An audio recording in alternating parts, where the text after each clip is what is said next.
నారా లోకేష్ గారు ఆయన మంచి మనసుని మరొకసారి చాటుకున్నారనే చెప్పుకోవాలి.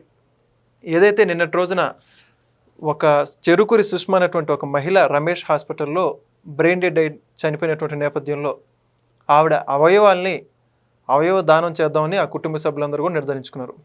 అంటే దీనికి సంబంధించి తిరుపతిలో ఒక హాస్పిటల్లో గుండె అవసరం ఉన్నటువంటి నేపథ్యంలో అక్కడికి గుండెని షిఫ్ట్ చేయాలని చెప్పేసి వైద్యులంతా కూడా భావించారు. కానీ అక్కడికి చేర్చడం ఎలా? ఇది చాలా శ్రమతో కూడుకున్నటువంటి పని. అయితే అక్కడ స్థానికంగా ఉన్నటువంటి డాక్టర్లు ఎవరైతే ఉన్నారో నారా లోకేష్ గారి దృష్టికి తీసుకెళ్ళగా దాదాపుగా 15 నిమిషాల్లోపే ఒక ప్రత్యేక ఫ్లైట్ని అమర్చి మరి గ్రీన్ ఛానల్ని ఏర్పాటు చేయడం ద్వారా ఆ యొక్క గుండెని గుంటూరు నుంచి తిరుపతికి చేర్చడం జరిగింది. ఇదే అంశంపై మనం పూర్తి వివరాలు తెలుసుకునే ప్రయత్నం చేద్దాం. మనతో ఉన్నారు సీనియర్ జర్నలిస్ట్ భరత్ రెడ్డి గారు. సార్ నమస్కారం అండి. నమస్తే. నారా లోకేష్ గారు ఇప్పటివరకు అధికారంలో ఉన్నా లేకపోతే గతంలో కూడా చూసుకున్నా ఆయన దగ్గరికి సహాయం అని వెళ్ళిన వాళ్ళకి ఏ విధంగా ఆయన సహాయం చేశారో ఇప్పటివరకు మనం అనేక సందర్భాల్లో చూసాం. అధికారంలోకి వచ్చాకైతే మరెక్కువగా అన్ని శాఖల్ని తనకున్నటువంటి శాఖలకే పరిమితం కాకుండా ప్రతి శాఖతో సమన్వయం చేసుకుంటా సమస్యల్ని పరిష్కరించారు మనం చూసాం. ఉదాహరణకు చెప్పుకుంటే మనము ఇటీవల చూసుకుంటే కాశీనారాయణ ఆశ్రమానికి సంబంధించి ఫారెస్ట్ అధికారులు కూలిస్తే ఆయన సొంత డబ్బులతో దాన్ని మళ్ళీ బాగు చేయించి కేంద్ర మంత్రికి కూడా రెట్లడం జరిగింది. తాజాగా ఇప్పుడు ఈ యొక్క అవయవదానం సంబంధించి ఈ అంశం గురించి మీరే ఉంటారు. నారా లోకేష్ గతంలో కూడా మంత్రిగా పనిచేయడం జరిగింది 2014 నుంచి 19 వరకు. అప్పుడు చాలా విమర్శలు రావడం జరిగింది లోకేష్ మీద.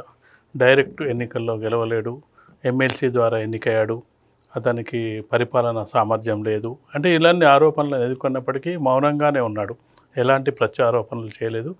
అధికారం కోల్పోయిన తర్వాత తనేంటో ప్రూవ్ చేసుకోవాలంటే యువగలం యాత్ర పెట్టడం జరిగింది. ఆ యాత్ర ద్వారా దాదాపు అన్ని నియోజకవర్గాలను చుట్టి రావడం జరిగింది.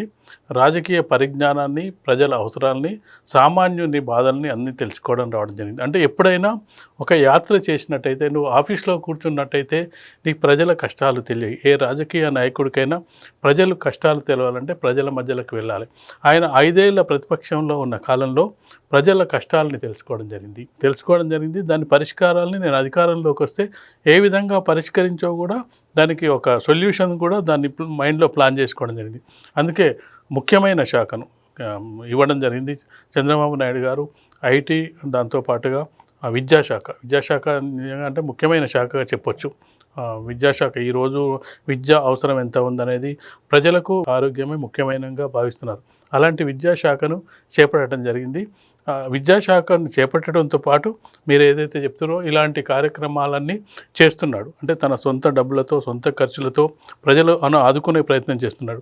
ఒక నాయకుడు ప్రజల్ని ఆదుకునే ప్రయత్నం ఎప్పుడు చేస్తా అంటే ఆ ప్రజల కష్టాలు తెలిసినప్పుడు, ఆ ప్రజలతో మమేకమై పనిచేసినప్పుడు, ప్రజల దగ్గర వెళ్ళినప్పుడు మాత్రమే ఆ కష్టాలు తను చూడగలుగుతాడు. యువగలం ద్వారా ఆ కష్టాలను తెలుసుకోగలిగాడు. ప్రజల సమస్యలు ఏముంటాయి ఇమ్మీడియట్ ఎప్పుడైనా కష్టం వచ్చినప్పుడు వెంటనే రియాక్ట్ అయితేనే నాయకుడు అంటారు.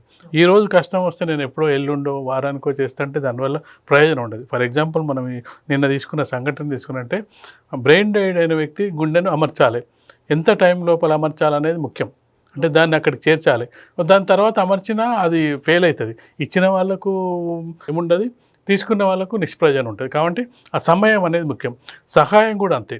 కాబట్టి నిన్న చేసిన కార్యక్రమాన్ని చూసుకున్నట్టయితే జీవన్దార్ సంస్థ వాళ్ళకు గ్రీన్ ఛానల్ ఏర్పాటు చేసినప్పటికీ వాళ్ళు చెప్పింది అంటే, డాక్టర్లు సూచించింది అంటే రోడ్డు మార్గంలో వెళ్ళినట్టయితే మనం వెళ్ళే సమయం ఎక్కువ పడుతుంది, కాబట్టి దీన్ని మనం అమర్చినా కానీ వృధా అవుతుంది అనేది.